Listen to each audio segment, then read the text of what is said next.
Nueva semana, nuevo vídeo, bienvenidos a Ket.g, tu canal de computación cuántica. Hoy es día de programación, y es que la semana pasada estuvimos hablando del concepto de FitterMap variacional, por lo que si no has visto ese vídeo, pues te recomiendo que lo eches un ojo, y es básicamente una idea para mejorar la interpretación actual de las redes neuronales cuánticas. Así que no le demos más vueltas y comencemos.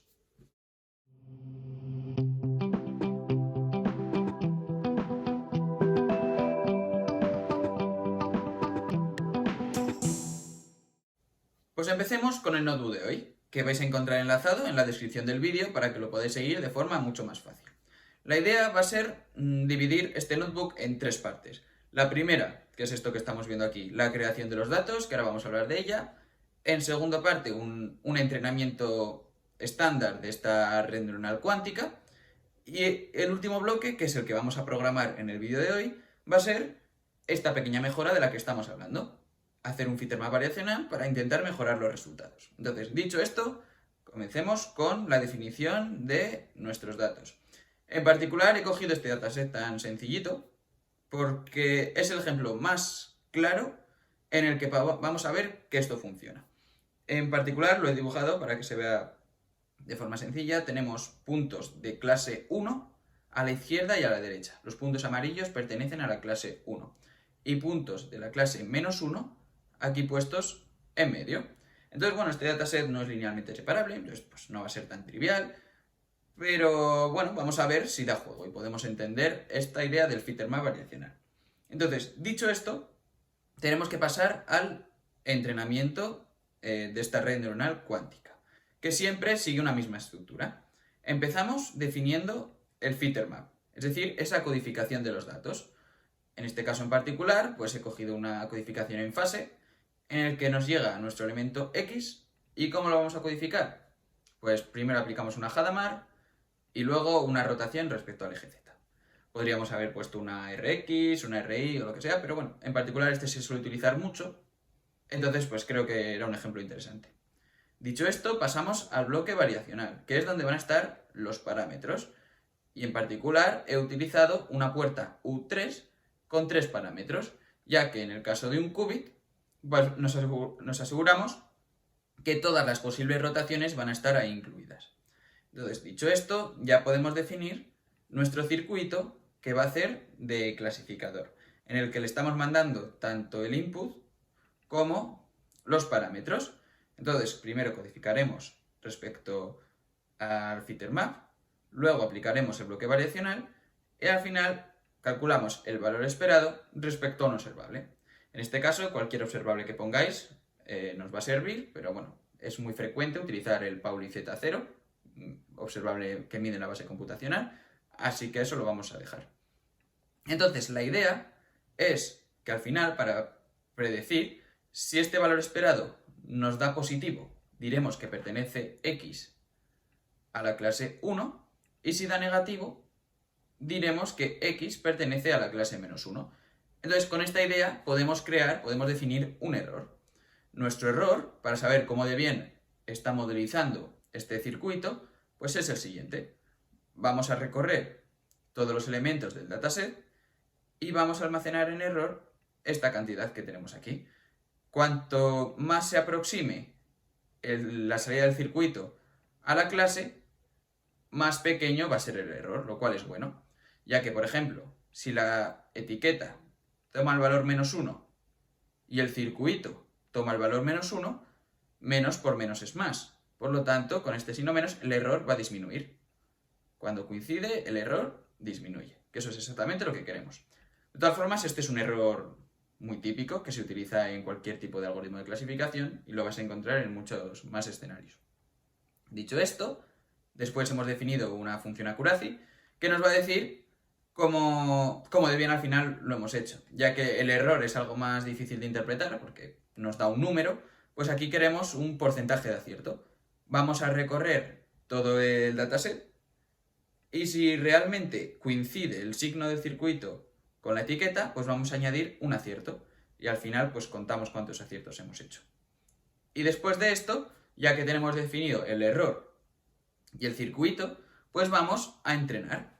Entonces he creado una función train que toma el dataset, las etiquetas, toma una función de error, que luego le pasaremos esta en particular, unos parámetros que queremos entrenar en función de esa función de error, y luego el step size, que será el learning rate, el número de épocas, y si queremos plotearlo, que por defecto pues lo he puesto en true.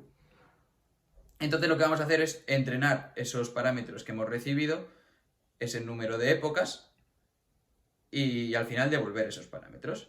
Entonces, si ejecutamos esta celda que tenemos aquí, lo que estamos diciendo es, ok, cógete unos parámetros iniciales, en este caso 3, porque la puerta U3 hemos dicho que tenía 3 parámetros, y entonces los nuevos parámetros van a ser igual a la salida del entrenamiento.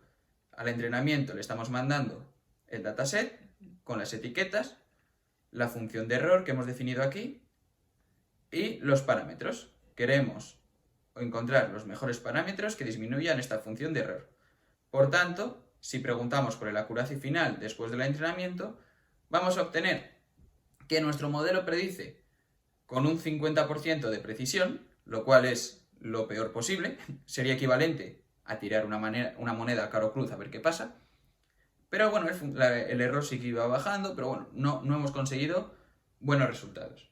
Y esto se debe a que el FitterMap, con ese dataset en particular, no consigue encontrar una separación de los datos adecuada. Y eso es lo que vamos a intentar mejorar. Vamos a definir un nuevo FitterMap que dependa de unos parámetros y vamos a entrenar ese FitterMap para encontrar cuáles van a ser esos parámetros óptimos. Entonces, en particular, ya vimos en el vídeo anterior que la fórmula de error va a ser esta, donde f es el FitterMap y son las etiquetas. Entonces, esto nos va a dar un error que nos va a decir cómo de bueno, por definición, es el FitterMap. Entonces, vayamos a ello. Lo primero que tenemos que hacer es crear ese FitterMap variacional, que por hacerlo lo más justo posible, vamos a intentar modificar este FitterMap lo menos que podamos. Entonces, copiamos ese FitterMap, lo pegamos y vamos a añadir únicamente un parámetro. Vamos a llamarlo FitterParam. Y este FitterParam va a multiplicar a la X. Entonces, el FitterMap que hemos utilizado es un caso particular en el que FitterParam vale 1. Pero bueno, a lo mejor se puede multiplicar por otra cosa que consiga que los datos se clasifiquen de una mejor manera. Entonces, lo que tenemos que hacer ahora es definir esta fórmula de error que tenemos aquí. Entonces, vamos a llamarlo FitterError, que tiene que recibir el dataset con las etiquetas con el parámetro que vamos a entrenar. FitterParam. Ok. Entonces, lo primero de todo, tenemos que de alguna manera definir este producto que tenemos aquí.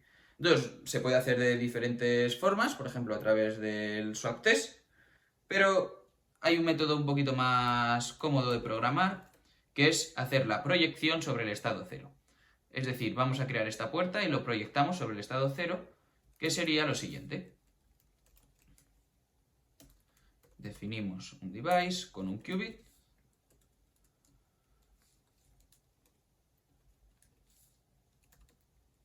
Y aquí lo que hacemos es definir un circuito que toma dos elementos del dataset de entrada.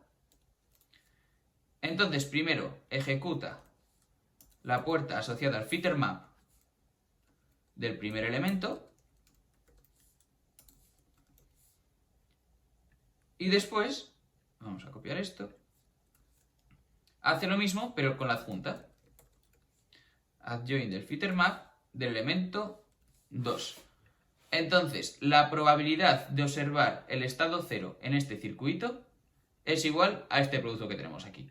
Es un ejercicio sencillo, por si lo queréis intentar con lápiz y papel. Pero como digo, si no, ya hemos visto cómo hacerlo a través de otras técnicas como el swap test o Hadamard test. Entonces, ahora vamos a devolver las probabilidades al qubit 0. Y ahora definimos esta función de error. Entonces decimos pues for i en los elementos del dataset y for j los elementos del dataset. Y bueno, si empezamos en i nos ahorramos repeticiones.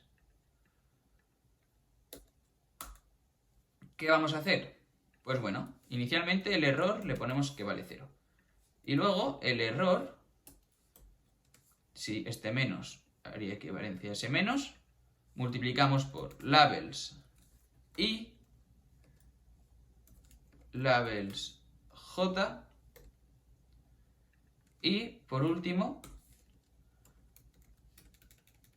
ese producto que estamos buscando, que sería enviar el elemento i del dataset, el elemento j del dataset y en particular pues coger el valor 0. O sea, queremos la probabilidad de observar el estado 0, porque esto nos va a dar un vector de tamaño 2, la probabilidad de observar 0 y la de ver 1. Pero esta proyección en particular es la que nos interesa. Entonces, dicho esto, si ahora devolvemos el error, pues ya estaría codificado. Entonces vamos a entrenar. Y en particular podemos utilizar las mismas funciones de entrenamiento que teníamos antes. Lo único que tendríamos que hacer es, bueno, pues ahora solo vamos a tener un parámetro inicial. La función de error, en vez de la de antes, yo lo que quiero minimizar es esta función. Y en vez de preguntar por el accuracy, porque ahora no podemos preguntar por el accuracy, lo que quiero saber es cuál es ese parámetro que tenemos ahí. Y ahora aquí nos salta un error, vamos a ver qué nos dice. Device that not me he confundido al llamar el device. Ok. Default qubit. Ok, pues ahora lo que estamos haciendo es entrenar el FitterMap. Es decir, estamos buscando cuál es el mejor parámetro que multiplica aquí al valor x para que los datos se amolden a la mejor estructura posible. Entonces, después de esto, con ese parámetro que obtengamos, lo que vamos a hacer es fijarlo. De hecho, lo vamos a meter de forma manual y vamos a ver si conseguimos mejorar ese resultado del 50% que nos había dado antes. Entonces, vamos a esperar un poquito. Como podéis ver, es uno de los problemas principales de esta técnica, y es que la complejidad es cuadrática con el número de elementos del dataset. Pero si estamos perdiendo, entre comillas, este tiempo a cambio de conseguir un buen resultado, desde luego va a merecer la pena, ya que haber hecho un entrenamiento en un ordenador cuántico para obtener un 50%, desde luego que no nos sirve para nada. Entonces, mira, parece que aquí ya lo tenemos. Y curiosamente, pues mira, nos da un número que se parece bastante a pi. Yo no creo en las casualidades. Todo está relacionado. Intentad pensar qué es lo que está pasando. Entonces, lo que venimos aquí es, en la misma celda que teníamos el entrenamiento estándar de una red cuántica, vamos a multiplicar por ese valor. Es exactamente el mismo entrenamiento que antes, pero ahora el FitterMap, en vez de definirlo como RZ de X, como hemos hecho un preprocesamiento a través de ese entrenamiento variacional, pues sabemos que es interesante, por algún motivo, multiplicarlo por 314. Entonces, ahora ejecutamos esto otro, ignoramos ahora mismo el error, y vamos a ver qué obtenemos. Y hemos conseguido que gracias a ese nuevo valor, nuestro dataset, nuestro modelo nos da un 100% de precisión. Entonces, de nuevo, os invito a pensar el por qué. Es un caso bastante particular, pero en el que se ve precisamente la importancia que tiene este entrenamiento. Y es que si hubiéramos elegido ese FitterMap, que como digo, es muy típico, directamente poner esto así, habríamos conseguido un modelo que no sirve para nada. Un 50% no nos aporta nada de información. Mientras que ahora hemos conseguido predecir todos nuestros puntos. Espero que con este simple modelo haya quedado clara la idea y la importancia de todo este entrenamiento previo. Como dije en su día, también es posible, directamente en el mismo circuito, incorporar estos parámetros en el FitterMap. Y en lugar de hacerlo en dos bloques, pues es un bloque único en el que tanto el bloque variacional como el FitterMap tienen parámetros que se van a ir actualizando. Pero esta separación tiene ciertas implicaciones importantes. Por ejemplo, si queremos utilizar este FitterMap en métodos kernel, en lugar de utilizarlo en una red neuronal cuántica, por ejemplo. Entonces, podéis intentarlo, a ver qué pasaría, a ver si tenéis los mismos resultados. Y bueno, hasta aquí el vídeo de hoy. Espero que os haya gustado, gracias por estar ahí y nos vemos en un próximo vídeo.